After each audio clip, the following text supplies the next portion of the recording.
gente está aqui. Eu sou a professora Nara, sou professora de arte da rede, estou, nesse momento, fazendo parte do grupo de trabalhos, sou coordenadora pedagógica da Secretaria de Educação de Angra dos Reis. Está comigo a professora Fabielle, ela vai se apresentar, e a professora Vívia, que também vai se apresentar. Passo a fala para as meninas. Olá, boa noite, tudo bem?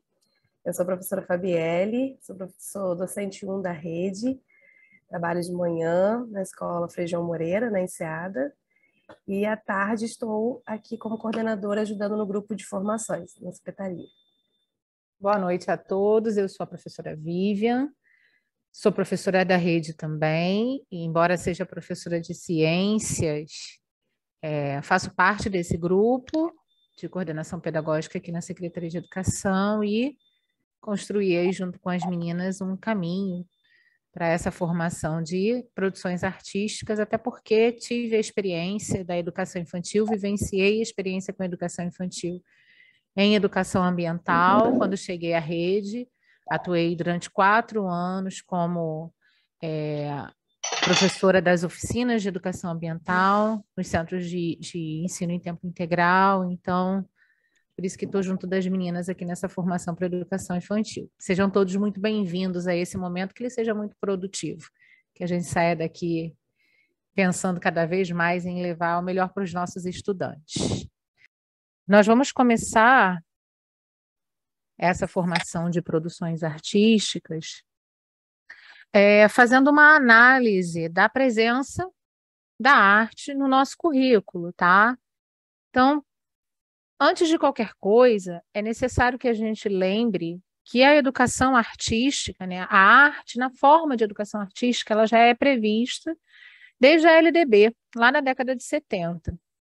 E em se tratando da nossa rede, os nossos cadernos pedagógicos de referência, que eram a nossa base antes da implementação da Base Nacional Comum, eles já traziam em seus registros ali, a gente colocou aqui alguns de 2006, 2008, 2012, o pessoal que é um pouquinho mais antigo na rede deve conhecer esses cadernos aí. Eles já traziam conceitos das produções artísticas, como a estética e a linguagem, estavam elencados ali para serem desenvolvidos com as crianças, e já citavam as 4 linguagens artísticas que vão ser discutidas aqui. Então, vocês vão observar que muito do que a gente vai trazer aqui, de exemplo, de prática, vocês já desenvolvem na rede. A gente só vai ajustar a esse novo currículo, né, a essa nova matriz curricular. E aí, o nosso documento de referência hoje, a Base Nacional Comum Curricular, ela elenca alguns direitos de aprendizagem e desenvolvimento na educação infantil, são esses que estão listados aí, tá? Então, eles devem ser garantidos a todas as crianças já na educação infantil, deve ser dado a elas o direito de conviver, de brincar, de participar, explorar, expressar e de conhecer-se.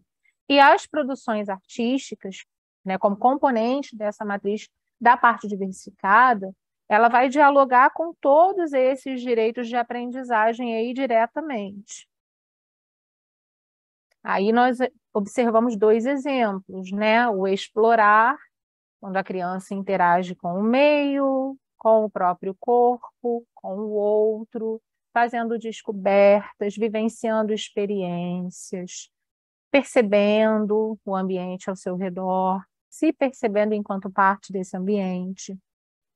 E o expressar, quando ela começa ali a mostrar, né, exteriorizar os sentimentos, as vontades, e isso também se dá por interação, seja com os demais, seja com o ambiente. Então, aí 2 exemplos desses direitos de aprendizagem aí que devem ser garantidos às nossas crianças. A competência 3 da base, uma das competências gerais, ela já elenca a importância da presença das produções artísticas desde a educação infantil, tá? Onde ela vai dizer lá que o estudante ele precisa valorizar e fruir as diversas manifestações artísticas e culturais, sejam locais, sejam globais, e participar de práticas diversificadas da produção artístico-cultural. Então, quanto mais cedo isso for garantido, melhor. E na quarta competência geral, a gente também observa aí uma ênfase dada ao uso das diferentes linguagens que o estudante também deve ser capaz de fazer ao final do ciclo de educação básica. Então, a gente observa ali, que ele deve ser capaz de utilizar a linguagem verbal, né, oral, escrita, a corporal, a visual, a sonora e as linguagens artísticas, tá? Aparecem aí também em destaque. Para quê? Para que ele seja capaz de se expressar, de interagir, de demonstrar sentimentos, tá? E, principalmente, de produzir sentido, de enxergar sentidos naquilo que está sendo explorado, que está sendo vivenciado na experiência escolar. As nossas diretrizes curriculares nacionais para a educação infantil, lá no artigo 6º, também elencam para a gente alguns princípios que vão dialogar diretamente com esse componente da nossa parte diversificada. Então, a gente tem os 3 princípios aí das DCNEI, os éticos, os políticos e os estéticos. E é lá nos princípios estéticos, principalmente, que a gente encontra um diálogo direto com as produções artísticas. Quais são os princípios estéticos elencados aí para a gente? A sensibilidade, a criatividade, a ludicidade, a liberdade de expressão. São princípios que conversam diretamente com as produções artísticas. Então, se lá nas diretrizes curriculares para a educação infantil isso já aparece como um princípio, é importante que isso seja contemplado, né, na escola. E os éticos e os políticos também destacam algumas coisas que conversam com as produções artísticas. Olha, a autonomia, lá nos princípios políticos, o exercício da criatividade. Então, com esse componente da parte diversificada, a gente também está atendendo a essa demanda das diretrizes, né, das nossas orientações curriculares aí. Ainda nas nossas diretrizes para a educação infantil, no artigo 9º, aparece em destaque ali que as práticas voltadas para a educação infantil, elas devem ter como eixos principais, né, o principal foco, as interações e a brincadeira. Então, tudo que é pensado para a educação infantil, ele deve ser pensado justamente para contemplar a possibilidade de interação da criança, seja consigo, com o meio e com o outro, e com o brincar, integrando o brincar nesse contexto. Tá? Então, as práticas elas precisam ser pensadas assim. As práticas das produções artísticas também precisam, né? Porque essas práticas precisam promover experiências sensoriais, expressivas, corporais, sempre respeitando os ritmos e os desejos da criança, seja do coletivo, seja individualmente. Então, observar cada situação, lembrar que cada um tem um tempo. Quando a gente propõe uma atividade, a gente precisa levar em consideração que cada criança vai desenvolver aquela atividade de uma forma, tá? Sempre atividades pensadas com base nas interações e na brincadeira. E aí a gente chega no nosso documento, que é o que nós temos de mais recente aí em relação à matriz curricular. O nosso DOC acabou de ser implementado esse ano, tá? Foi um documento construído por muitas mãos, né? Lá em 2019, a gente sentou em grupos de trabalho com professores de diferentes segmentos, né? Anos iniciais, anos finais, educação infantil, e a gente, com base no nosso documento da Base Nacional, construiu o nosso documento orientador curricular da rede, que é esse que está sendo implementado esse ano. E junto dele, a gente também ganha o nosso documento orientador curricular da parte diversificada, que também é previsto na base como algo que precisa compor o currículo. E as produções artísticas aparecem como parte, né, como componente dessa parte diversificada da educação infantil. Nas escolas de tempo regular, são 3 os componentes que integram aí a matriz curricular da parte diversificada. As produções artísticas, que é isso que a gente está discutindo aqui hoje, a psicomotricidade e a literatura na infância, que vocês já tiveram formação anteriormente. E nas escolas de tempo integral, além desses 3, eles têm também tecnologia, inovação e meio ambiente. Então, a carga horária é diferente, né? Enquanto nas escolas de ensino regular são 5 horas para serem distribuídas entre os 3 componentes aí da matriz diversificada, na escola integral são 15 horas, tá? Então, 5 horas semanais na escola regular devem ser voltadas e distribuídas entre esses 3 componentes da nossa parte diversificada da matriz. E assim como os outros componentes do currículo, seja o currículo formal, seja o currículo da parte diversificada, aqui em produções artísticas, os objetivos também são acompanhados de códigos, tá? Esses códigos alfanuméricos, eles servem para que a gente faça referência ao objetivo que está sendo contemplado com determinada prática que a gente está colocando ali em ação. Então, a primeira sigla, né, significa a modalidade de ensino, educação infantil. A segunda sigla, o ano de escolaridade, ou nesse caso aqui, a fase, a primeira, a segunda ou a terceira fase da educação infantil. O PA é o símbolo que representa as produções artísticas na matriz da parte diversificada. E aí, o último número elenca o número do objetivo que está sendo contemplado com aquela prática. Então, esse é o significado no nosso código alfanumérico, que vocês já devem ter observado, que está presente em todo o nosso currículo. Tá? Esse é um exemplo de código alfanumérico aqui das produções artísticas. Então, pessoal, a gente vai conversar um pouquinho mais sobre a ementa, o que esse componente traz para a gente. E aí vocês vão ver, vai ter todo o diálogo com tudo que a Vivian acabou de passar para a gente, porque ela passou toda a base que compõe esse documento. A BNCC, o DCNEI e o nosso caderno que nós usávamos na rede da educação infantil. Então, tudo isso a gente fez uma releitura e organizou dentro do componente de produções artísticas. Então, a ementa traz para a gente que o trabalho com a parte diversificada de produções artísticas tem que trabalhar através das 4 linguagens artísticas, que é a arte visual, a música, a dança e o teatro.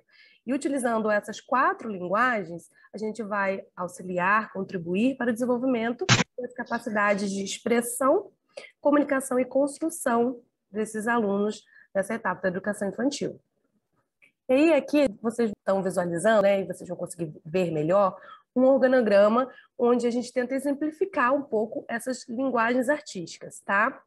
Então aqui nós temos as artes visuais, onde a gente pode trabalhar com os tipos de artes, técnicas de pintura, desenho, escultura, gravura, fotografia, arquitetura, e utilizar com essas técnicas elementos compositivos, onde a criança tem que ter acesso, como forma, cor, textura, movimento, para ela poder chegar ao resultado que é a imagem. Então, o resultado é a produção artística que essa criança vai ter concluído ao utilizar essas técnicas e elementos. A mesma coisa vai acontecer em música. Nós vamos poder usar, apresentar para ela tipos de artes clássica, popular, folclórica, orquestra, coral, sinfônica, banda, conjunto, e com elementos compositivos como som, silêncio, tempo, timbre, melodia, para que a criança produza uma canção, uma música, um show, uma performance. Na dança, a gente pode apresentar para elas os tipos de arte clássica, popular, folclórica, balé, sapateado, performance, a dança de salão, através dos elementos compositivos também, movimento, tempo, espaço, fluência, e a produção artística dessa criança pode ser uma coreografia, uma performance, um espetáculo. Em artes cênicas, nós podemos usar os tipos de artes, né? Teatro de bonecos, performance, comédia, tragédia, circo, musical, stand-up. E os elementos compositivos podem ser ação cênica, o ator, o palco, a plateia, o texto. E o resultado seria a produção final desse aluno, seria uma peça, uma performance, um espetáculo. Nós vamos ver todas essas linguagens, a nossa professora de artes, a Yanara, ela vai explicar um pouquinho mais detalhadamente e como a gente pode abranger isso dentro da educação infantil, tá bom? E aí, voltando lá no que a Vivian falou, a gente sabe que toda a educação infantil, todos os componentes, não só da parte diversificada, mas todos que compõem o nosso documento, deve ser trabalhado através de jogos e brincadeiras.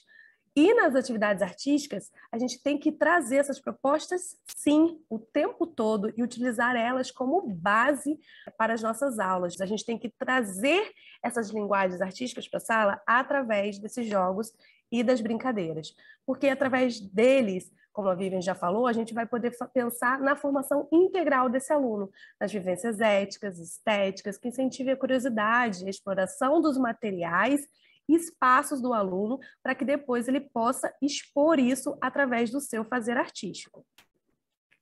Como a gente vai estar trabalhando através de jogos e brincadeiras e está levando essas linguagens para a sala, é extremamente importante a mediação do professor. O professor ele precisa ser o mediador para poder desenvolver no aluno algumas habilidades fundamentais, como a autonomia, a auto-organização e a autoconfiança. Essas habilidades, que são habilidades socioemocionais, vão fazer com que o aluno seja um aluno mais confiante, poder ter maturidade, mesmo ele sendo pequenininho, mas ele já terem assim, a coragem de colocar no papel e expressar-se livremente, colocar o que ele realmente quer colocar ali. E aí o professor ele precisa estar ali para mediar, analisar, ter um olhar sensível para essas expressões artísticas, esse fazer artístico que ele vai começar a te mostrar através desse contato com essas linguagens que o professor também deve propor.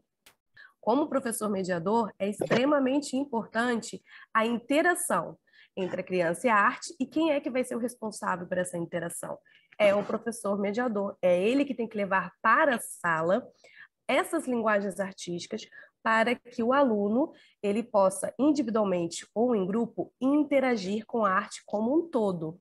E aí ele vai poder abranger todas as questões que a gente já está falando, que já estão sendo trabalhadas na educação infantil há muito tempo e que retornam agora para o nosso documento. A afetividade, o movimento, a inteligência, a formação do eu.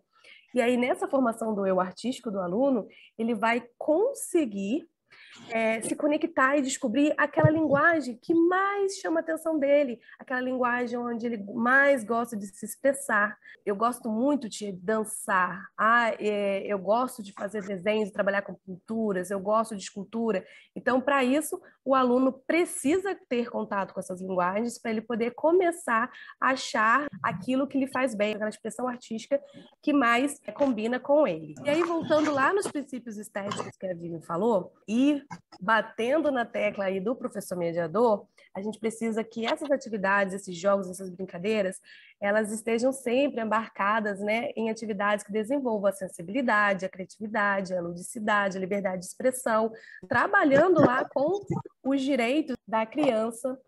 É importante a gente ressaltar que a gente precisa respeitar as vivências, a cultura, os valores e tudo, toda a base, tudo que a criança já traz do convívio social dela, da casa dela, porque isso vai ser muito expresso dentro do fazer artístico dela, na produção artística. Na hora que ela começar a produzir, você vai conseguir ver essas coisas que ela traz de casa através dessa expressão. E aí você precisa desse olhar sensível e, principalmente, respeitar a liberdade de expressão dessa criança. Porque a gente não pode fazer comparação entre um trabalhinho ou outro e não pode fazer com que ela se sinta travada e sim que tenha confiança, voltando sempre na parte socioemocional, para ela ter essa liberdade. E a gente fala que em liberdade não é você dar o papel para a criança e falar para ela que ela pode desenhar o que ela quiser.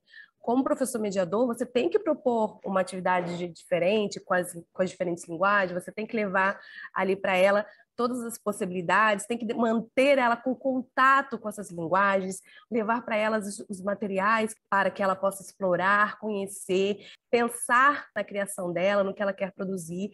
E aí, depois que você orientou, conduziu ela, aí sim você vai dar a liberdade para que realmente ela crie e ela coloque ali as emoções, os sentimentos e a opinião dela no papel. Pessoal, agora eu vou falar sobre cada linguagem especificamente, tá? E depois a gente vai trabalhar aqui na apresentação alguns detalhes sobre como atuar na sala de aula. Então, para a produção em artes visuais, a criança deve ter as percepções aguçadas. A gente precisa estimular a percepção visual e também a percepção tátil, né? De que forma a gente faz isso? A gente vai explorar os materiais, as superfícies, utilizando técnicas artísticas diferentes, né? Você trabalha pintura, desenho, gravura, fotografia, mistura técnicas, inventa técnicas, que é importante também. E, a partir daí, você vai apresentando isso para a criança, vai deixando ela explorar, vai conduzindo o trabalho e ela vai tendo essa oportunidade de se expressar, porque arte é um meio de expressão e comunicação. Então, tem que partir da criança para fora, né? Ela já está começando a entender de mundo, para fora, os seus sentimentos, os seus desejos, a sua compreensão realmente do que está acontecendo com ela. E é bom a gente trazer também nessas propostas trabalhos com elementos para formar essa imagem. Como a Fabielle falou, o resultado final de todo um trabalho na arte visual é a imagem. Então, vamos trabalhar com as formas diferentes, as cores diferentes, a textura dos materiais, as superfícies e outros elementos. Como a gente está já mais habituada a utilizar a arte visual, eu não vou falar muito dos elementos compositivos, a gente vai trabalhar mais as outras linguagens, tá? Como que a gente ensina a arte?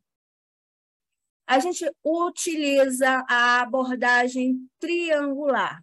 A abordagem triangular, ela surgiu a partir de John Dewey, que é um pedagogo estrangeiro, e a Ana May Barbosa, grande mestre em arte brasileira, trouxe essa forma de trabalhar.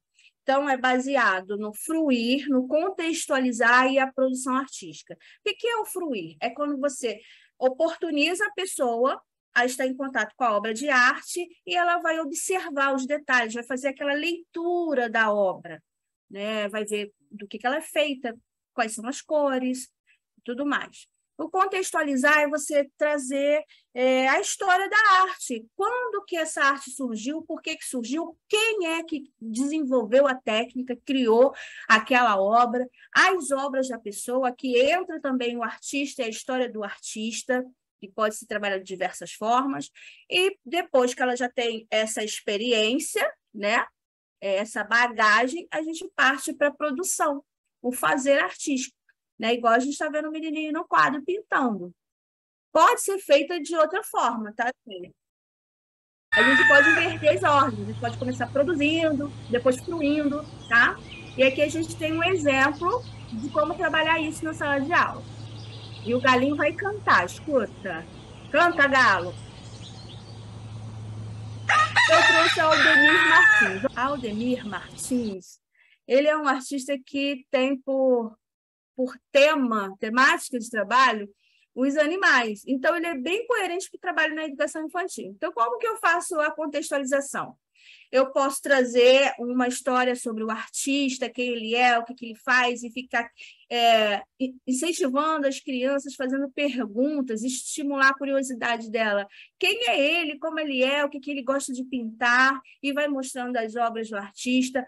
Ou a gente pode também trabalhar com um livro paradidático, um vídeo que trate desse assunto, ou o próprio animal, igual o galo que cantou, e vai fazendo as perguntas, né? Contextualiza aquilo ali. Que tipo de arte ele faz, como que ele se expressa, e depois você para com uma obra e faz a análise, a leitura da imagem. E como que se faz uma leitura de imagem? Você vai prestar atenção naqueles elementos compositivos da imagem. Forma, a cor, que forma que tem? É mais arredondado? Possui umas linhas retas? Tem umas ideias que a gente já consegue trabalhar com a criança, né? Dependendo da fase que ela está.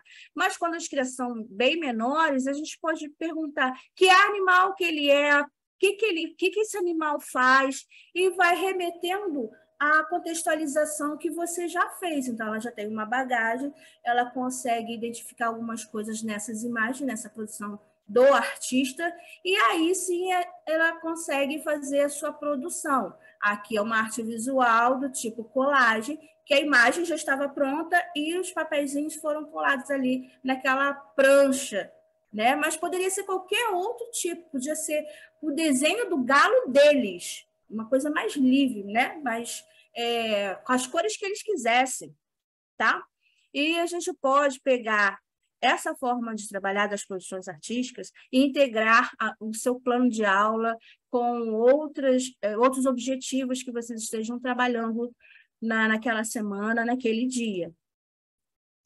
Já nas expressões musicais, a gente vai trabalhar com o processo de musicalização, né? A gente parte da ideia de que a música ela precisa ser trabalhada através das experimentações dos instrumentos, tocar neles, percebendo pelas experiências ali qual som que está saindo, como que está sendo produzido esse som, também utilizar objetos que não são instrumentos musicais e perceber que eles também podem produzir sons e como que varia de acordo com o material que esse objeto é feito ou que esse instrumento é feito.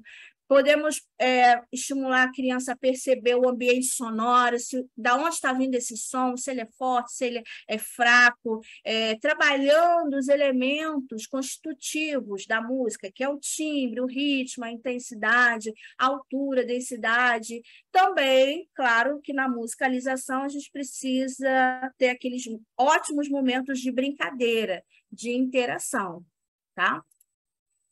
E uma coisa que o referencial curricular nacional para a educação infantil nos chama a atenção é que a música vem sendo proposta como uma forma de realização de atividades de imitação, simples reprodução e, às vezes, até como uma coisa secundária que você utiliza para assegurar um conteúdo que foi dado, que não tem a ver, às vezes, nem muito com a arte, né? Então, não é esse o caminho da arte que a gente fala. Quando se trata de produção artística, a gente tem que lembrar que a arte é uma linguagem, tá? Que traz um conhecimento que vai sendo construído a partir da experimentação sonora, da sensibilidade auditiva, dessas interações com a música, dessa produção, é linguagem, a gente tem que se alertar para isso. E de que forma a gente pode trabalhar a música? Através dos métodos ativos. Ouvir música, sim, aprender uma canção, prestar atenção na letra e repetindo pelo menos 3 vezes para a criança poder começar a se apropriar com essa memória musical, as brincadeiras de roda e várias outras brincadeiras que a gente já faz com as crianças em sala de aula. A gente também está trabalhando os métodos ativos musicais, esses jogos de bater com a mão e por aí vai. Então, são atividades que despertam, vão estimular e desenvolver todo esse gosto pela atividade musical. E, além de atender a necessidade de expressão que passa pela esfera afetiva, você está trabalhando as questões afetivas, sim, que emoção, a arte tem a questão da emoção, a parte estética, que está falando sobre a beleza, sobre o que você acha bonito para se contemplar, seja pela audição, pela visão, a parte cognitiva, que você está trabalhando pontos essenciais para o desenvolvimento humano, e depois ele fala também, o Receney, que aprender música, então, significa integrar essas experiências que a gente propõe ali para a criança participar, que vai envolver essa vivência, ela precisa vivenciar para ter a base dela, para ela se perceber e perceber as coisas que estão ao seu redor, e a reflexão. Então, quando você fala vivência, percepção e reflexão, de certa forma, a gente está falando da tal abordagem triangular. Então, a abordagem triangular já vem sendo trabalhada há muito tempo. E aqui eu vou apresentar para vocês alguns métodos ativos específicos da prática musical, musicalização infantil também. Então, a gente tem a técnica de Dalcroze, da eurítmica, a de Williams, a de Kodaly, a Orff e a Suzuki. Não precisamos saber delas todas. A gente precisa entender algumas delas só para poder facilitar o nosso trabalho em sala de aula. Então, Dalcroze Kodali e Orff são as que mais são apropriadas para as crianças. Então, a gente vai trabalhar a música no Dalcroze, vai estar associada aos movimentos.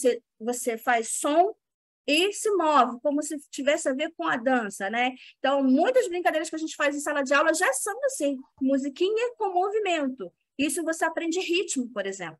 Desenvolver o ritmo, a coordenação motora e a memória auditiva. Então, ficar repetindo algumas canções para assimilar a melodia, a musiquinha. O método de Kodali vai levar em consideração as cantigas folclóricas. Então, já é da nossa prática em sala de aula. A gente já propõe brincadeiras infantis que têm as musiquinhas folclóricas, as tradicionais, né, do Brasil. E desenvolver a leitura, escrita musical, treinamento auditivo, rítmica e percepção musical, eu vou falar um pouquinho mais na frente, que são os elementos que compõem uma música. E a metodologia Orff, que, de certa forma, junta o método de Kodali e a de Dalcroze, tá? Então, aqui a gente tem exemplos de criança interagindo com brinquedos, que são brinquedos que imitam instrumentos musicais reais, né? Então, dá para a gente trabalhar com esses instrumentos, os instrumentos verdadeiros também, ou objetos do cotidiano que produzem som e que a gente possa explorar, como as panelas que vocês estão vendo ali, tá? E agora os parâmetros do som. Esses são os elementos que eu falei que a gente precisa se apropriar um pouquinho para conseguir conduzir melhor nossa prática musical, de musicalização com a criança. Então, timbre, altura, intensidade, duração e densidade são os elementos que nós vamos precisar nos apropriar. Do que se trata timbre? Timbre fala da fonte sonora, dos instrumentos musicais. Então, quando você vai trabalhar com a criança, você vai falar que som é esse? Que instrumento musical é esse? É aquela brincadeira que você põe a música ou um vídeo e, de repente, você mostra qual é o instrumento. Ou você leva uma caixa cheia de instrumentos diferentes e vira de costas e faz um som. Ah, que som é esse? E apresenta o instrumento. Então, timbre está relacionado à característica de cada instrumento. O som do violão é diferente do som da corneta, que é diferente do som da tua voz. Pode fazer brincadeira também com a voz das crianças. Coloca uma com o olhinho vendado. Quem é que está falando? Qual é o nome do coleguinha? Então, você está trabalhando o timbre. A altura.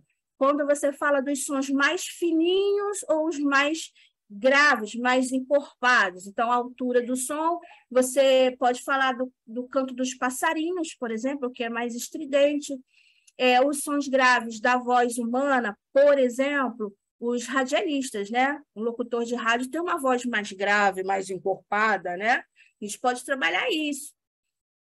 Intensidade, os sons fortes e fracos. Quando é mais forte, uma batida de mão forte é um som intenso. Uma batida de mão leve já vai ser fraco. Então, trabalhar sons fracos e fortes durante a sua aula é dessa forma que a gente trabalha. Duração, a gente vai falar se aquele som é mais longo ou mais curto. Como assim, né? Som longo. Lá. Som mais ou menos, um médio. Lá, som curto, lá. Então, misturando. Lá, lá, lá, lá, lá, lá.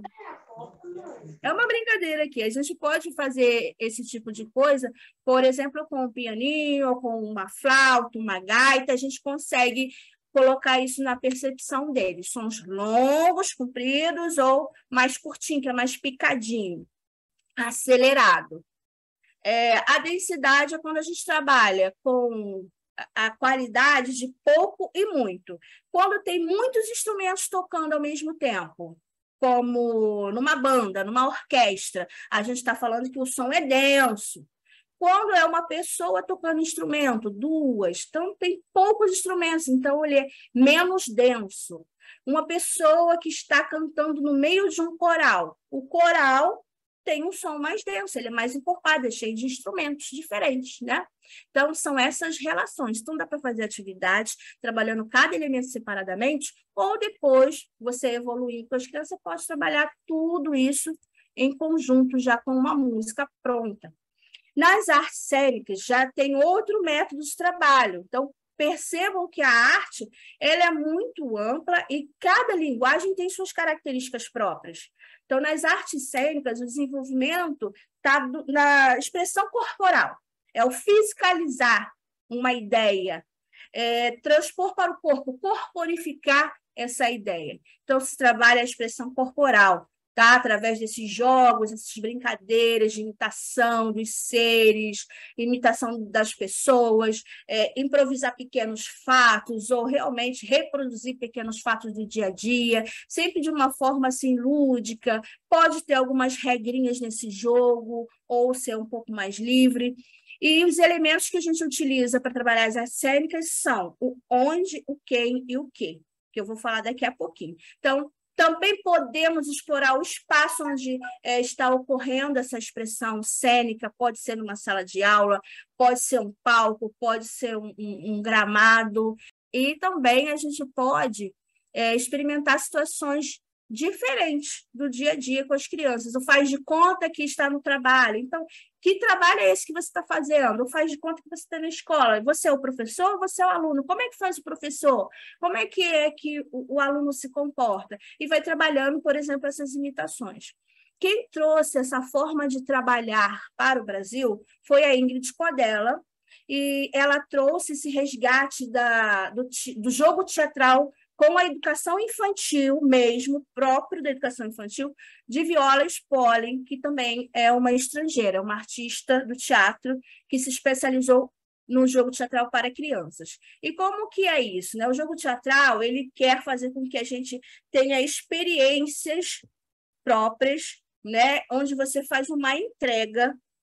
Então, quem já estudou teatro na vida sabe que para você conseguir se expressar bem no teatro, você precisa se envolver, se permitir ser a outra pessoa, se permitir ter sensações e emoções diferentes.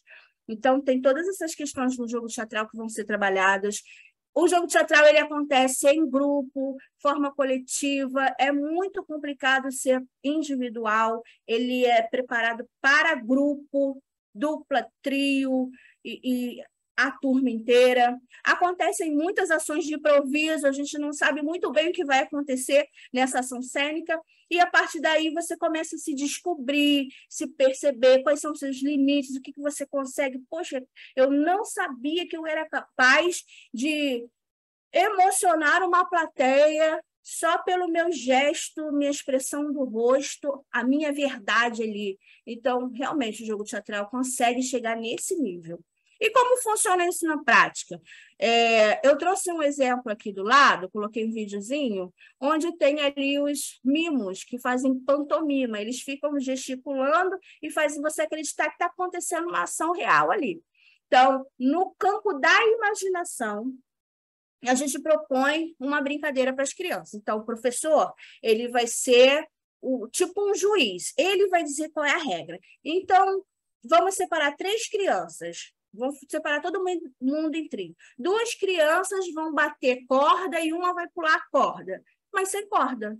Mas sem corda, sim, porque todos os 3 precisam imaginar essa corda, precisam fazer gestos combinados para bater a corda, e a terceira pessoa que vai pular a corda precisa perceber que esse movimento casado fez o desenho imaginário de uma corda no ar e ela vai pular a corda.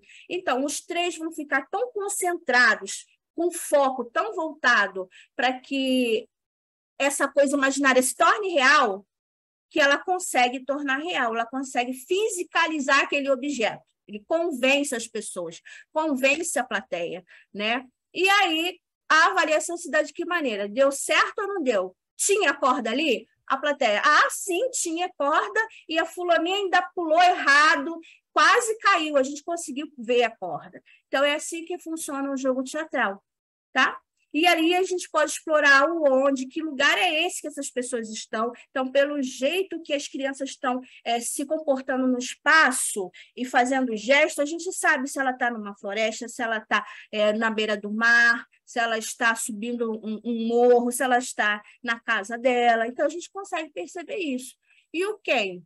O quem é o personagem. Então, os gestos das pessoas vão indicar se é uma uma pessoa mais velha, se é um bebê, o jeito de falar também, que é a dicção, a aparência física, a gente pode trabalhar com maquiagem, com máscara, a gente pode utilizar figurino, isso tudo para explorar dentro do jogo teatral também a questão do quem. E o quê? O que estão fazendo essas pessoas? Se ele está nadando, né? Mexendo os braços como se estivesse nadando, o que eles estão fazendo? A gente coloca ali para mexer os braços e a plateia tem que adivinhar o que está fazendo. Ah, ele está nadando. O que aquelas pessoas estão fazendo? Estão tomando café. Então, a gente pode utilizar objetos cênicos, cenário nessas questões também. E ali vai ter aquela interação entre os personagens da história que você está trabalhando e o espaço onde está acontecendo a ação cênica. Então, aqui, ó, é um cabo de guerra, não existe corda ali, mas a gente consegue ver certinho a linha da corda por causa do gesto e da força que eles fazem. Então, isso é fisicalizar, isso é trazer para o corpo. E a gente pode ir trabalhando isso com as crianças, elas têm bastante imaginação para poder trabalhar isso. E aqui eu vou passar um videozinho para mostrar como a gente também pode trabalhar. Oi, gente! Vocês já pararam para pensar no que a gente precisa para criar uma história? Hoje nós vamos conhecer um desses elementos, o onde. Onde é o lugar onde pode acontecer alguma história. Por exemplo, esse onde é uma praia. Então, ela está levando objetos para fazer de uma história pode acontecer em diferentes lugares. A outra história aconteceu na praia. Essa está acontecendo num navio pirata. Então, vocês percebam que teatralizar, né, trabalhar com o elemento onde, a gente já faz em sala. Né? Quando a gente faz, por exemplo, leitura de livros, a gente já usa esses recursos. Na literatura na infância, que foi uma formação passada, também se falou desses métodos, dessas técnicas de contação. Oi, gente! Hoje nós vamos aprender sobre o quem. Quem é aquele que conta a nossa história, é o nosso personagem. Para a gente criar o nosso personagem, nós precisamos pensar em alguns elementos. Como ele fala, como ele anda, como que é o jeito que ele se movimenta, como ele pensa, o que ele faz, qual que é a profissão dele. E principalmente, o que ele veste. Temos que pensar no figurino que esse personagem vai usar. É muito importante que o nosso personagem tenha uma personalidade. E para isso, é preciso que você, que vai criar esse personagem, pense em algumas coisas. Qual é o nome desse personagem? Do que ele gosta? Ele tem algum poder? Que poder é esse? Ele é da Terra ou não? Ele é meio desanimado? Ele é um personagem mega animado? E o jeito que ele anda? Você já pensou nisso? Mas como assim o jeito que ele anda? Ele pode andar meio devagar. Então, são exemplos que essa professora está dando. E aqui o quê? Hoje vamos conhecer o quê. O quê é a ação da nossa peça. É a interação da personagem com outra personagem. E da personagem com o cenário. O onde. Se a personagem de uma história vai para algum lugar ou faz alguma coisa, é porque ela tem um motivo para realizar aquela ação.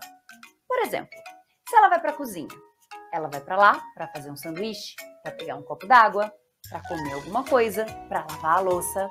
O que importa é, se ela vai realizar essa ação, é porque ela tem algum motivo para isso. E é o conjunto dessas ações que forma a nossa história. Agora, eu vou realizar algumas ações dentro da nossa história. E você vai ter que adivinhar o que eu estou fazendo. Vamos lá? Então, aqui, essa personagem está fazendo um show, está tomando café. Então, esse faz de conta, né? Que dá para a gente trabalhar com a criança de várias maneiras diferentes. E agora, a abordagem dos elementos formais na dança. Quando a gente fala de dança, a gente também lembra muito da psicomotricidade. Então, a gente trabalha movimento, espaço, tempo e outros elementos que a gente vai ver daqui a pouco. E de certa forma, a gente vai propor atividade de experimentação para que ele compreenda melhor como funciona o próprio corpo, como que desencadeia esse movimento. Ali a gente pode propor a improvisação, composições coreográficas, direcionadas pelo professor ou até composições mais livres e o que a gente chama hoje em dia de dança criativa. Bem, os elementos formais da dança são movimento, espaço, o tempo e a fluência. Quem trouxe essa argumentação para a gente foi o Laban. A dança é um dos movimentos artísticos que, mais recentemente, tem pesquisas para teorizar isso. Então, basicamente, nós temos esses 3 elementos. Então, quando você fala de movimento, você vai falar das ações: pular, levantar a mão, abaixar, rolar, torcer. E a gente propõe atividades que vão trabalhar os níveis.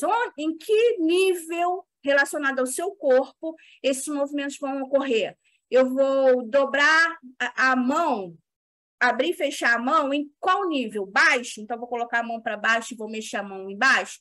No nível médio, que é na região média do meu corpo, ou vai ser no nível alto, que eu vou propor o movimento, esse gesto, essa ação. Então, são tantas possibilidades de movimento que a gente tem no corpo, que a gente pode explorar também esses níveis. Então, as atividades que a gente propõe, elas são muito diversificadas. Para cada movimento, um nível, quantos movimentos tem o corpo? Então, dá para fazer muita coisa para trabalhar movimento. Espaço aqui, a gente está falando para trabalhar o espaço interno da criança, então tem a questão da consciência corporal, então você pode trabalhar questões tipo, você comeu o seu lanchinho, para onde foi o lanchinho?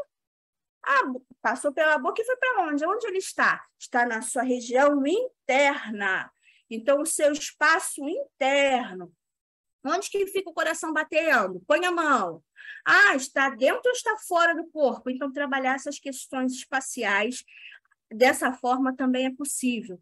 Quinesfera é o tipo de espaço próprio da pessoa. Se imagine em pé, abre os braços e abre as pernas. O limite espacial que os seus braços alcançam e que suas pernas alcançam é a quinesfera. Então, a gente trabalha a criança parada no lugar e trabalha esses gestos até um limite que ela consegue se mover. E quando a gente fala do espaço externo, esses movimentos vão ocorrer passeando por uma sala, por um gramado, aí você explora o ambiente. Para ela também perceber quais movimentos você consegue fazer no chão mais liso, no chão terroso, no chão que é cheio de pedrinhas, gramado, tá? Então, é esse tipo de espaço que a gente está falando. Então, imagina, combinar movimentos nesses espaços. Então, dá muitas atividades diferentes. Tempo. Quando fala de tempo, a gente também fala da questão da música. A gente trabalha a música associada à dança. Nem sempre se dança com música. Dá para fazer tudo sem música. Porém, no tempo é mais interessante apresentar a música. Então, você apresenta uma música com ritmo mais acelerado, você está falando do tempo rápido. Aí você apresenta os movimentos mais acelerados também, pede para a criança mexer mais rápido. No tempo moderado, é o tempo natural da gente. Então, a gente se mexe no tempo normal, natural. E o lento, você pede para o gesto ir mais vagarosamente. Então, aquelas músicas mais lentas são ideais para trabalhar o tempo lento. E a fluência vai falar justamente de você reunir todos esses elementos, aí já é um estágio um pouco mais avançado para as crianças, né? Já desenvolveram bastante essas habilidades, e aí você consegue perceber que a criança faz a coisa mais fluida, mais pensada, que é a fluência controlada, ou ela faz livre, ela consegue já dominar todos os elementos e ela faz o que ela gosta, o que ela quer. E aqui tem alguns métodos de trabalhar. A gente fala muito de coreografia para as crianças, né? Vamos fazer uma coreografia para a escola e tal, vamos fazer uma apresentação? Então, o produto final acaba sendo essa coreografia. Então, a coreografia coparticipativa é quando você pede para a criança falar um gesto, um movimento, para você inserir na coreografia que você está preparando. Então, aqui é interessante que a criança expresse a opinião dela para compor, que aí ela vai ter a questão da participação, da autonomia, você vai começar a trabalhar essa confiança nela, né? A coreografia dirigida já é quando a criança consegue perceber esses movimentos, tanto para as crianças maiores. Você pode levar, por exemplo, o Just Dance, aquele jogo, né? E colocar lá o vídeo, ou baixar na internet, ou levar o seu computador com a internet e colocar o vídeo para as crianças. E na sequência da dança que se é apresentada, tem umas figurinhas passo a passo. Então, a criança consegue se mover vendo as figurinhas. Então, ela faz sozinha. Você dá para ela o movimento e ela vai. Criação livre é quando a criança também já consegue dominar mais os seus movimentos corporais, já tem mais consciência corporal, e aí ela consegue criar a dancinha dela. Então, ela cria, ela executa hoje. Amanhã, gravado na memória, ela executa novamente, ou ela muda algum gesto, mas a criação é dela, é livre. O professor não vai interferir na coreografia dela. E a improvisação é quando você solta a música e coloca as crianças para dançar e não tem nada estipulado. É tudo ali na hora, no improviso. Então, é maior liberdade de expressão na improvisação. E, além de tudo, é importante lembrar que uma daquelas competências, né, que foi falado no início, também fala da questão das referências para as crianças. É importante que a gente apresente artistas, estilos diferenciados, de épocas diferentes, de países diferentes, seja ela do folclore, seja popular ou seja erudita, que a gente chama de clássica. Então, a gente precisa ampliar o repertório da criança, senão ela só vai ficar gostando de funk a vida toda. Então, a gente precisa apresentar novos repertórios para ela começar a ter um gosto e o estilo próprio. E assim eu passo a palavra para a colega. Então, pessoal, agora a gente vai conversar um pouquinho sobre as práticas, como colocar essas linguagens artísticas em prática, né, através dos nossos objetivos de aprendizagem da educação infantil. Aqui a gente escolheu alguns desses objetivos para poder estar passando para vocês, tá? Alguns exemplos de práticas. Reparem que esses objetivos, eles são todos abordados dentro dos campos de experiências e aqui, no caso, estruturou todo o documento. A gente já pensou na possibilidade de um dia nossa rede trabalhar com os bebês também de 0 a 1 ano. Então, quando a gente fala aqui em bebês, é de 0 a 1 ano e 6 meses. A gente sabe que não tem no momento, mas a gente tem o berçário 2, né, que é de 1 ano para cima. Então, esse documento já está preparado para um dia, se acontecer essa possibilidade na nossa rede. E esse objetivo, ele é um objetivo específico para trabalhar qualquer uma das 4 linguagens artísticas que a Nara acabou de explicar para vocês. Vivenciar, mediado pelo professor, possibilidades comunicativas e expressivas de manifestações culturais. Ou seja, o professor, em cima desse objetivo, ele vai pensar em propostas de atividades, de práticas, de brincadeiras e jogos, onde esse aluno, esse bebê, essa criança vai ter contato com qualquer uma dessas 4 linguagens que a Nara falou para vocês. Ele pode manipular materiais de produções artísticas, como as tintas comestíveis, tintas feitas com materiais naturais. Ele pode manipular também a arte, ele precisa tocar na arte, então se você levar para a sala um quadro, um desenho, ele tem que poder pegar aquele desenho, olhar, observar. Instrumentos musicais, a gente sabe que nem sempre é possível a gente levar o instrumento para a sala, mas a gente pode criar com eles esses instrumentos e aí trabalhar com brinquedos feitos de sucatas, então com instrumentos feitos também desses materiais reaproveitados. Esse aluno ele precisa ter contato com essas apresentações artísticas e culturais, contato com o circo, visualizar, pode ser através de vídeos ou apresentações reais mesmo, de música, danças, orquestras, instrumentos. Pode ser uma apresentação de uma turminha maior da própria escola que esteja fazendo alguma dancinha, alguma coisinha, e eles estarem ali vendo isso, tendo contato, e a interação com o adulto adulto que está ali, né, que é o principal ali elemento no dia a dia desse bebê, dessa criança, é muito importante. Essa interação dele, o contato, o dançar juntinho, o pegar na mão, o experimentar as coisas coletivamente, tá bom?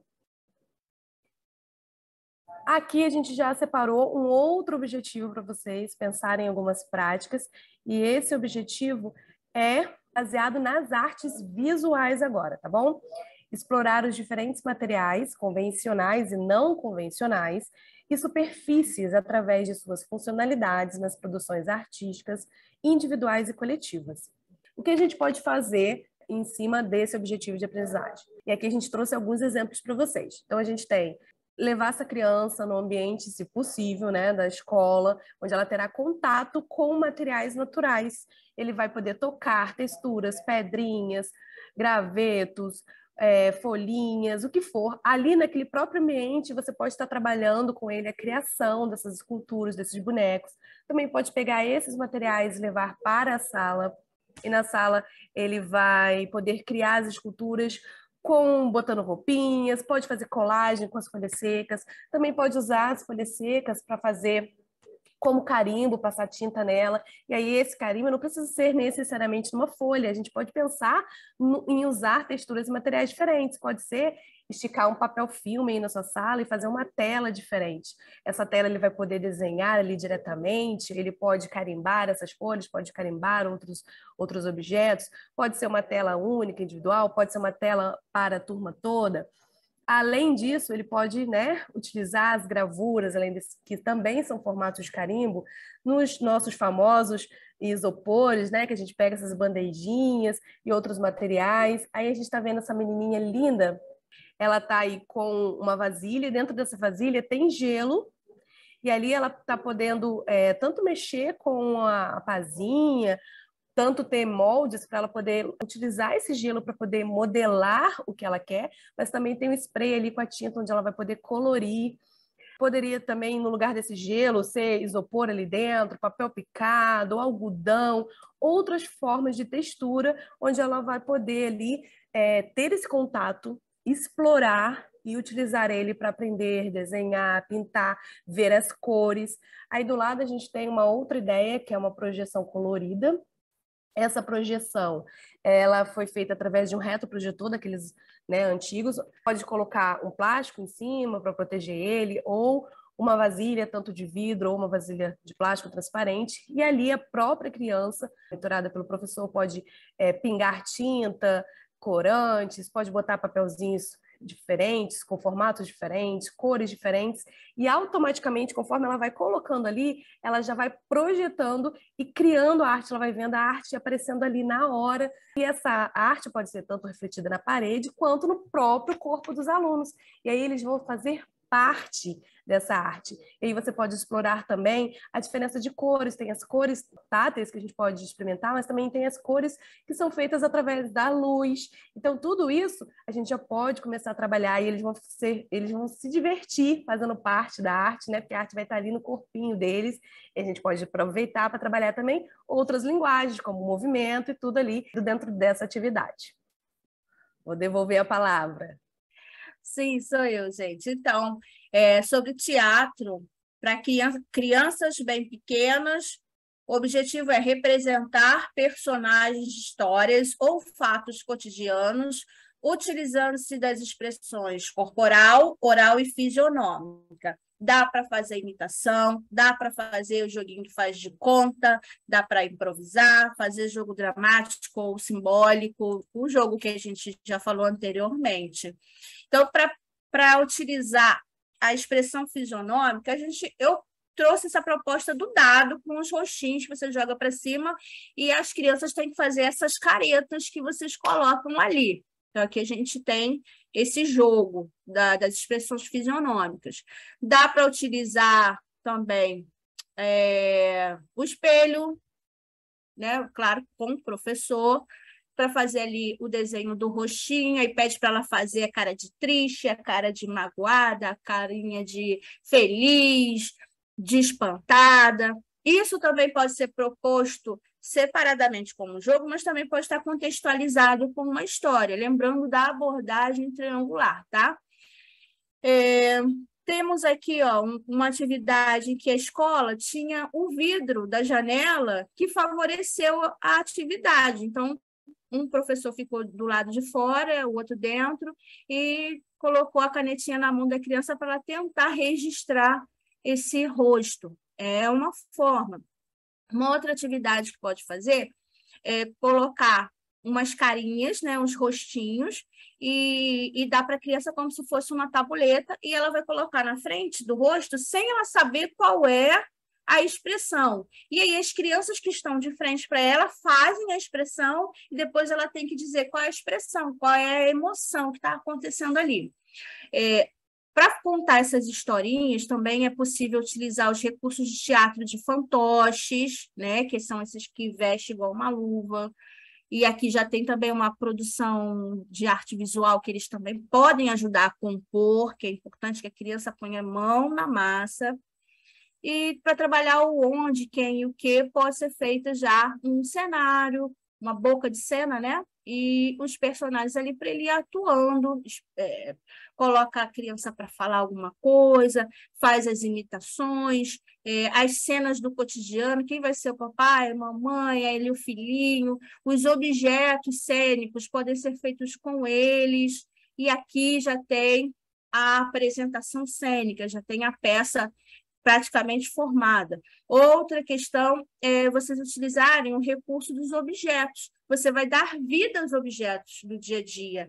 Então, por exemplo, a Ellen Helene, que era contadora de história lá do Castelo Rá-Tim-Bum, quem é da época deve conhecer, ela utilizava o quê? Os objetos do dia a dia. Aqui ela está contando a história do grilo, da aranha e do jacaré. Então, o personagem grilo era a bolinha de ping-pong, porque quando ela soltava na mesa, ele pulava igual um grilo.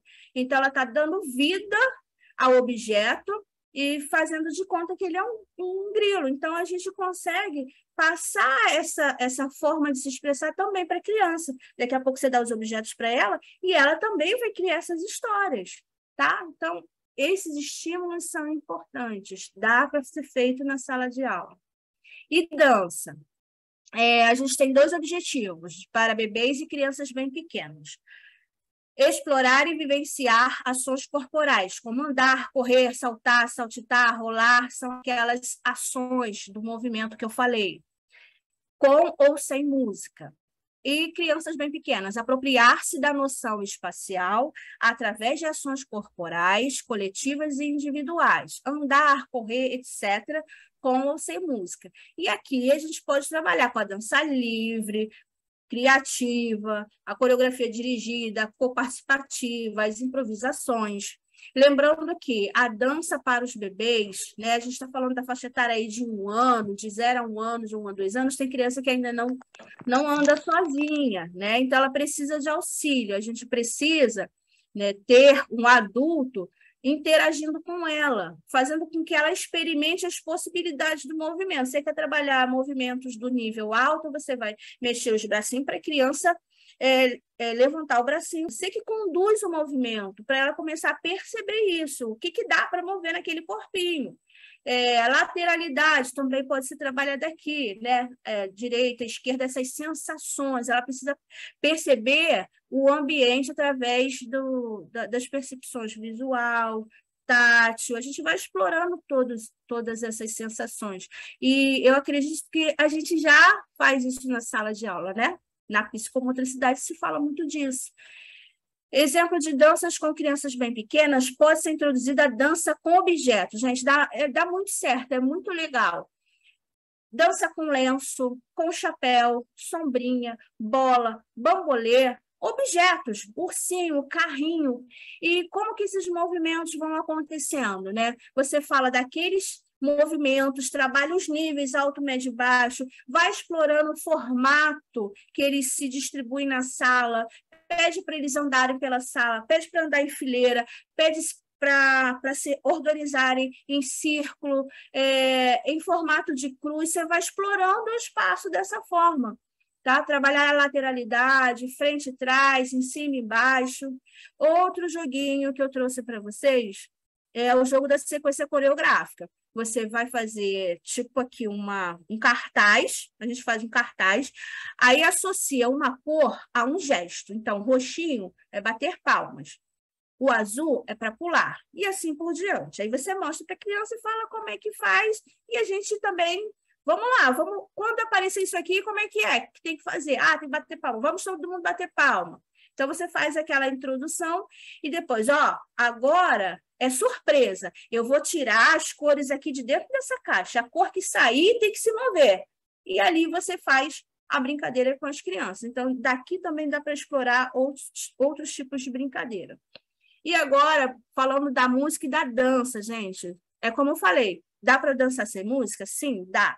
Mas é melhor ainda quando você tem a música na dança. Então, dá para explorar a questão do tempo na dança e na música de forma conjunta, igual o método que eu falei da musicalização ativa. Dá para trabalhar o ritmo, a intensidade dos sons. Então, quando a gente não tem muita habilidade, meu Deus, eu sou professora, mas caraca, eu sou zero na dança, e agora?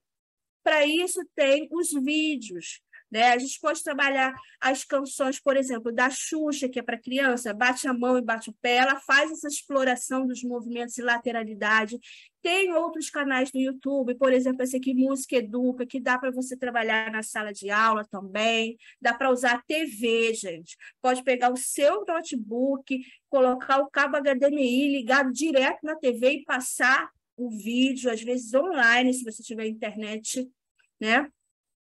E aqui, associando a questão digital, a linguagem digital, nós temos instrumentos musicais que podem ser baixados como aplicativo para os tablets ou utilizados diretamente no computador online. Você pode utilizar o seu próprio notebook, colocar ele nessa página do Chrome Music Lab e fazer as experimentações de ritmo. A criança vai ali com você manipulando o bonequinho e vai saindo uma sequência sonora. Essa sequência sonora pode ser gravada, então é uma produção musical também. E depois, a partir disso, você pode trabalhar a dança, uma coreografia baseada nas músicas que elas criaram. A gente continua falando um pouquinho das práticas da música, tá? E a gente escolheu esse objetivo aí dos campos de experiências corpo, gesto, movimento, e também tem lá nos traços, sons, cores e formas. É um objetivo para crianças pequenas, né, do pré. E ele elenca o seguinte aí: apropriar-se gradativamente da noção dos elementos constitutivos da música, como timbre, intensidade e densidade. Mas, gente, como a gente vai fazer isso na educação infantil, né? Apropriar-se dos elementos constitutivos da música, né? Então, de que forma que a gente pode começar a introduzir isso já na educação infantil, gente? Através de jogos, brinquedos cantados, as cantigas folclóricas, as canções infantis. Então, aí, ó, a gente observa uma partitura convencional. É claro que a pessoa, para fazer uma leitura de partitura convencional, ela precisa ter uma formação em música, uma formação muito específica, né? Leva bastante tempo de estudo. Então, não quero, né, de forma alguma assustá-los, como trabalhar isso com os meus estudantes, de forma que eles comecem a se apropriar de alguns desses elementos aí constitutivos da música. Vamos construir a partitura não convencional, em que esses símbolos, né, da música, esses símbolos que são símbolos convencionais, eles são substituídos por outros símbolos que representam um determinado som. E aí, a partir disso, a criança pode reproduzir esse som toda vez que o símbolo aparece ali naquela partitura não convencional. É uma forma de fazer leitura de partitura, tá, gente? E aí, no videozinho, tá mostrando justamente isso, ó. Vão aparecer sons de diferentes intensidades, né? Pode soltar, Nara.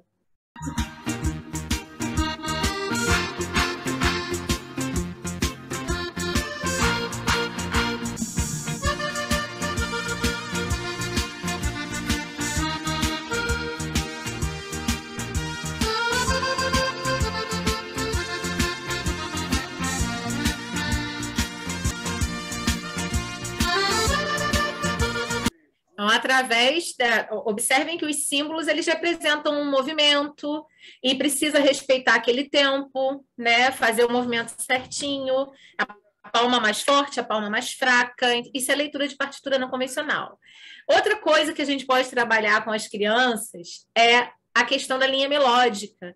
Às vezes, uma mesma melodia tem letras diferentes, ou ele pode criar uma paródia, ou ele faz associações. Dessa forma, a gente vai ajudando a criar uma memória musical, né? E aí a gente trouxe um vídeo que viralizou aí há pouco tempo, né? Nos nossos canais aí das redes sociais. Vou convidá-los a ouvir. O Cordeirinho, Jesus é meu pastor. Eu sou Senhor bendito, no Cristo me salvou. É mentira da barata, ela tem uma perna só.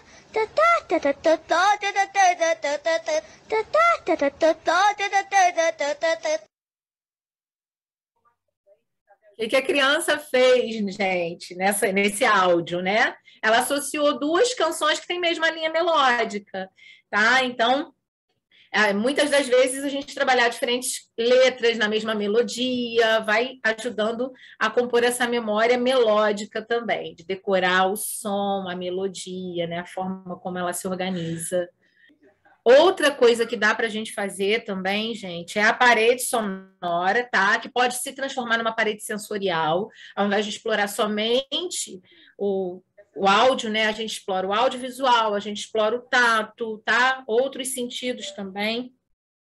E aí, com isso, o aluno ele vai percebendo os diferentes sons, as diferentes formas, o gesto que ele precisa fazer para alcançar determinado som, o que ele precisa apertar, o que ele tem que movimentar, e isso também vai criando uma memória referente relacionada aos sons, né? E aí, à direita da imagem, também os instrumentos produzidos com material reaproveitado, tá? Então, o que a gente pode trabalhar em cima disso? O metal vai fazer um determinado som, o plástico vai fazer um outro som, e aí a gente está contemplando também, né, a questão ambiental, né, diminuindo o desperdício, reaproveitando materiais. Então, além da gente estar explorando as práticas artísticas, né, as produções artísticas, a gente também está explorando outros campos do saber, né? Está atingindo também outros objetivos aí, está contemplando outros objetivos. E aí eu vou pedir para vocês fazerem uma pausa aí, prestarem atenção, assistirem esse vídeo com atenção, tá? É um curta chamado Lila. Eu sei que às vezes a gente está nesse momento de formação, está fazendo mais de uma coisa simultaneamente, está com a atenção dividida, está escutando as colegas aqui falarem, mas está também, né, adiantando alguma coisa da casa. Mas eu vou pedir para vocês fazerem uma pausa e assistirem esse vídeo com um pouquinho de atenção, que ele traz uma reflexão interessante para a gente.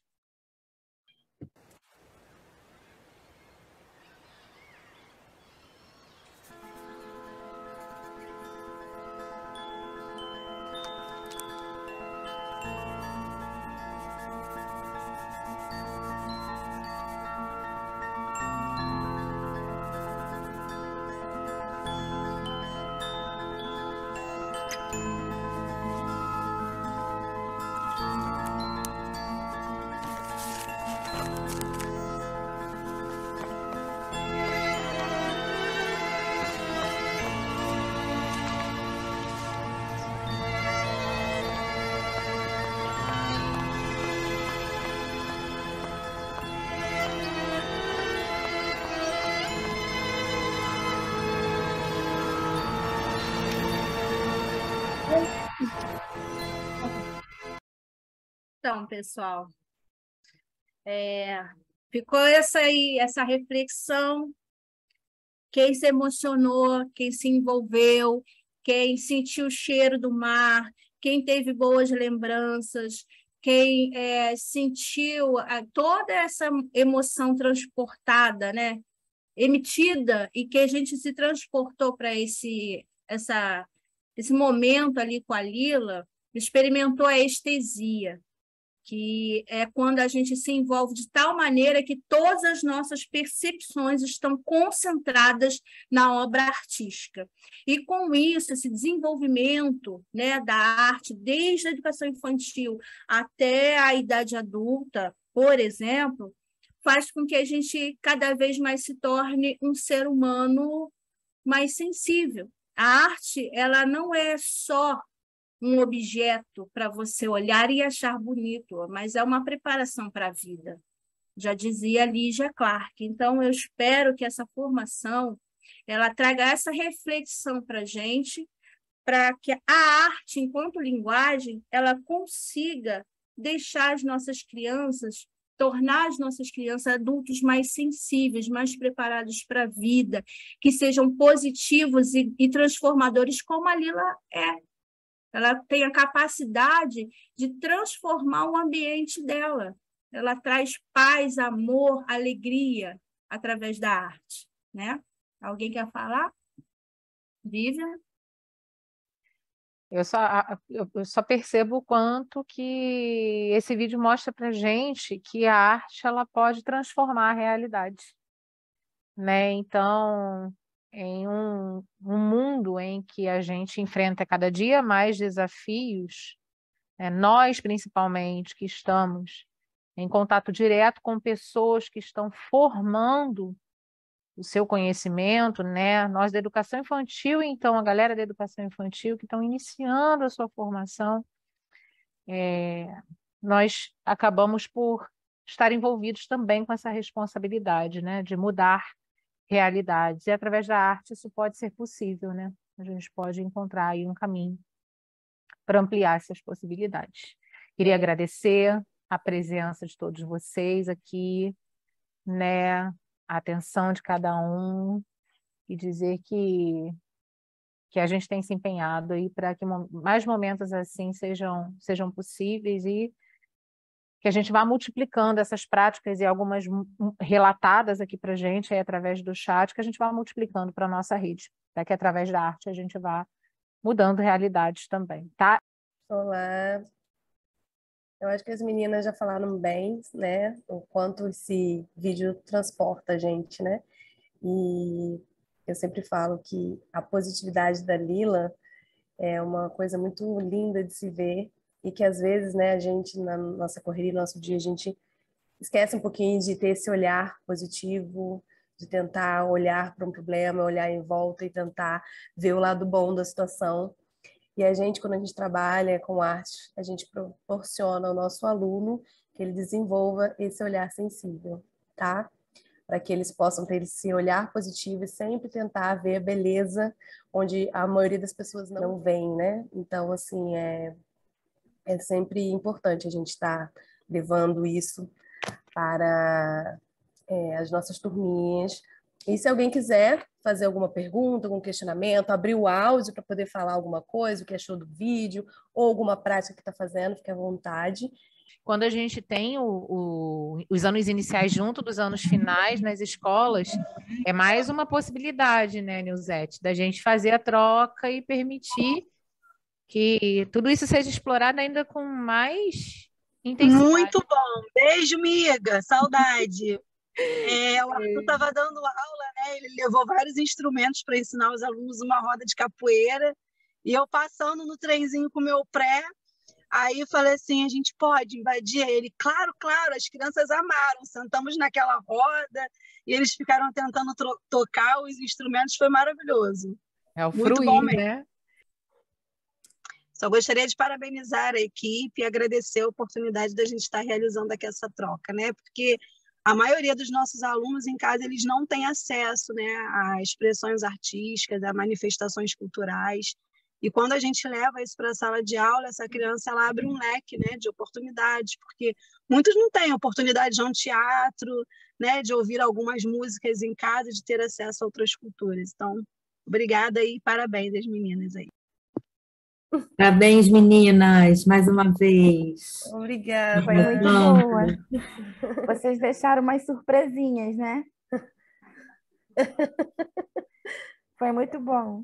Obrigada. Obrigada. A Cássia fez um musical com a Emília, da Emília. Gente, a minha irmã fez isso quando tinha 4 anos. Isso tem 36 anos. Gente, tem foto. Que legal. Boneca de Cássia, se você tiver os registros, maneiro. manda pra gente. É bacana pra gente colocar disponibilizar para outros colegas. Não tem como não amar, né, Cássia? Essa boneca falante, essa sapequinha. Que bom, Verônica. A música é tão legal, né? Ela desperta tanta coisa e as crianças gostam muito. É aquilo, né? Cada professor vai puxar a sardinha para um lado. Se eu tenho mais habilidade nas artes visuais, eu vou fazer aquilo com maior disposição. Agora, quando eu não sou muito boa em música, eu dou aquela travada. É a hora que a gente usa os recursos, né?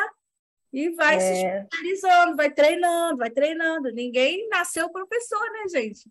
A gente vai treinando, vai experimentando, aí vai e testa na sala de aula. E por aí vai. A Verônica está sugerindo aí, as letras falam. Eu conheço. É ótimo para trabalhar os fonemas das letras de uma forma bem lúdica. Bom, pessoal, eu acho que já podemos encerrar, Tá. já que ninguém tem mais nenhuma colocação. Obrigada a todos que ficaram até agora aí. Obrigada pela atenção. E até a próxima, gente. Nos vemos por aí. Tchau, pessoal. Boa noite. Até a próxima.